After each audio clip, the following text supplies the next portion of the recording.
Hey y'all, Ashes of Creations Alpha 2 is in full swing and I having a blast.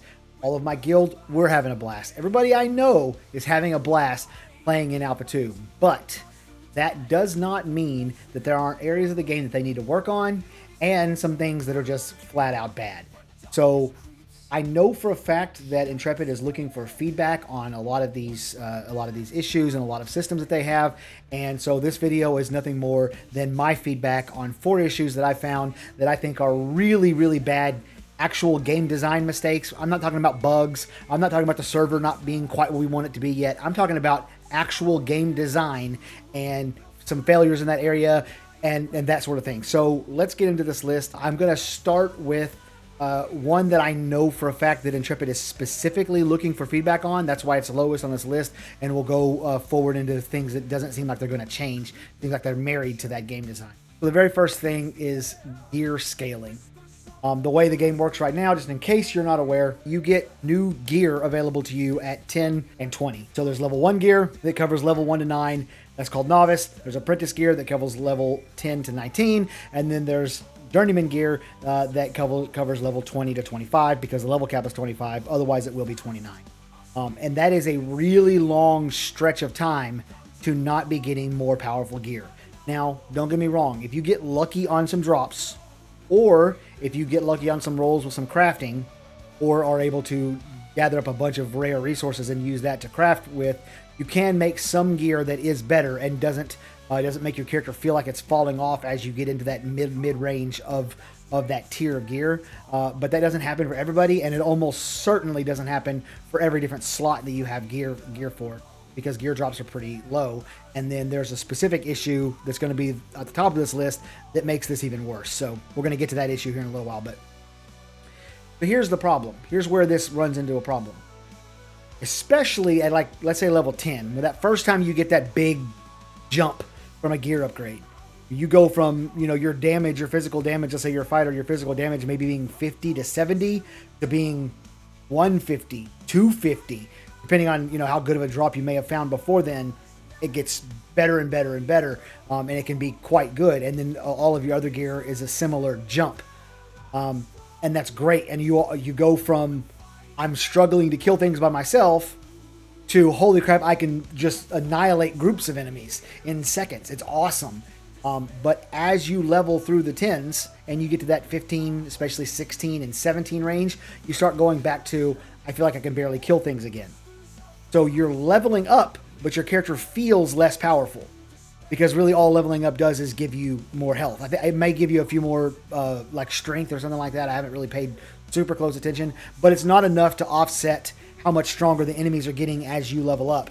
And so every 5 levels, you get this big, not every 5 levels, but at 5, 15, and 25, you start to feel less powerful instead of more powerful as you're going along. So my suggestion for what Intrepid should do about this, and I want to be clear, Steven has said he does not want solutions. He just wants us to tell us what the problems are, and they will find solutions. And in general, I have adhered to this, but I do have a plan on this one. So you get new crafting recipes at the 10 mark. So if you're, let's say you're a weaponsmith, you get new weapons you can craft at 1, 10, and 20. And those just are automatically a part of you getting, moving up to the next level of that craft. What they should do is all of the recipes that have to be found out in the world, that you have to go out into the different points of interest and kill things and farm things in order to get crafting recipes, those should be on the 5s, 5, 15, and 25. I think that would help alleviate a lot of the gear scaling issue, where your character starts to actually feel less powerful as you get towards the end of every 10th level. That's the first thing. The second one, this one is a game design idea that I'm not even sure what the purpose is, but there are long-term ramifications that are not good for this. You cannot have gathering tools in your inventory. Whenever you get a gathering tool, it updates and upgrades the one that you already have. And it just automatically equips it. You can't unequip it. You can't take your pickaxe off of your artisanry tab and put it into your inventory. You can't do that. And there are some weird ramifications to that. For example, there's not going to be a tool market. You're not gonna go and find like really epic rolls on tools that somebody had and they're selling for a lot of money. That's not the way that's going to work. You're gonna have to make all of your own tools, which is kind of weird, but it's not the end of the world. Where we run into real problems with this comes in the long game and where the game is going to. So as it stands right now, you can level your, let's say, mining from 1 to 10, go to the apprentice trainer, train to become an apprentice. And keep in mind, your apprentice slots are limited, so you know that may be valuable for you. You can then go and craft the apprentice tool, make a really, really badass pickaxe for level 10 apprentice pickaxe, and then go back to the trainer and de-level or demote your mining back to novice, freeing up that apprentice slot, but you don't unequip the tool. You still have the tool, and so now you can go and hit. You still can't hit apprentice rocks. You're still only hitting novice rocks, but you're hitting them with way upgraded tool. You get more rarity, all that stuff as a part of that. You mine faster and all that stuff. So what this is going to do is it's going to make it the meta. What you're going to do on every character, and this is going to suck, is you're going to level every gathering skill all the way to 50.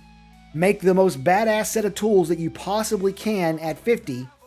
And then demote all of them back down to the level that you actually want them to be at, because again, those slots are limited. So you're going to do that one skill at a time so that you have legendary Grandmaster level tools in every slot.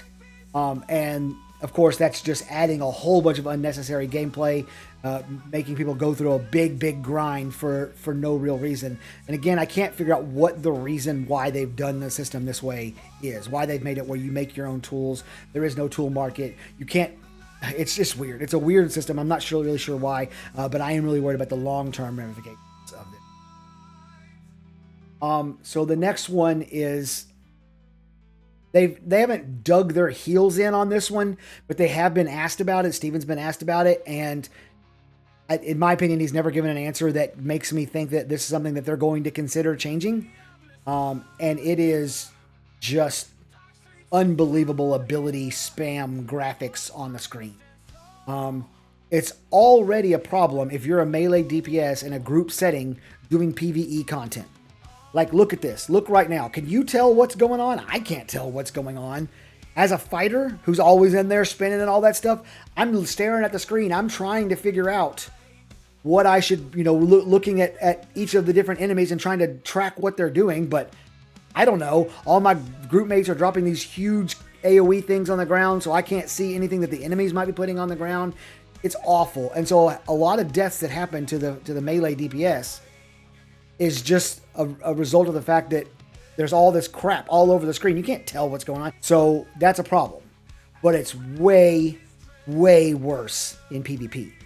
That magma field that's underneath my feet, is that my teammates or is that the enemies? I don't know. Now I got to move out of it, away from the person that I was sitting there fighting, because I don't know whose it is.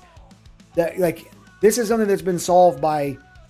it's like introducing a problem that doesn't exist. Because other MMOs, it's color-coded so that you can tell which one it is, and also in other MMOs you can turn off other people's ability effects, which Ashes desperately needs the ability to do that. This right here is just, it doesn't work. It's not going to be good. It's really not going to be good in large-scale PvP.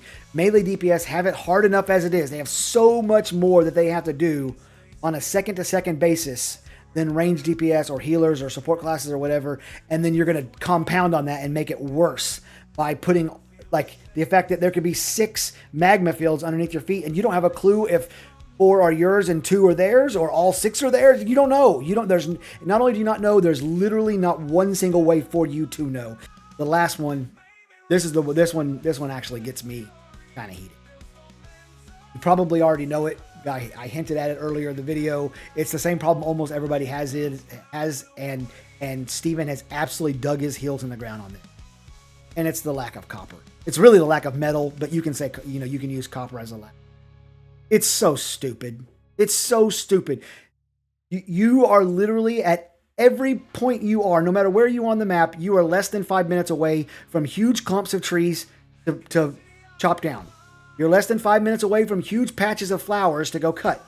You're less than 5 minutes away from a field of animals that can be hunted, and you get the huntable versions, and you can also force more of them to spawn by killing the killable versions, so that some of the huntable versions will spawn. And fish are literally everywhere, and rocks are literally everywhere. You're never more than 5 minutes away from patches of rocks to go hit. But metal is rare as hell. I have literally spent 2 hours running around the map in Vera looking for metal and not found a single node in 2 hours. And I was in the first wave of pre-alpha 2 testers, so I know where the metal spawns, and I'm still not finding them. It's ridiculous. It's stupid. I don't care if their metrics are showing that lots of metal is being mined. I guarantee you, I would bet you my house that less metal is being found than all of the other ones, probably by a lot. It's just not good game design. Why does leatherworking and tailoring and carpentry all get to go out, mine the stuff that they need, bring it back to the node, and use it to level up their craft?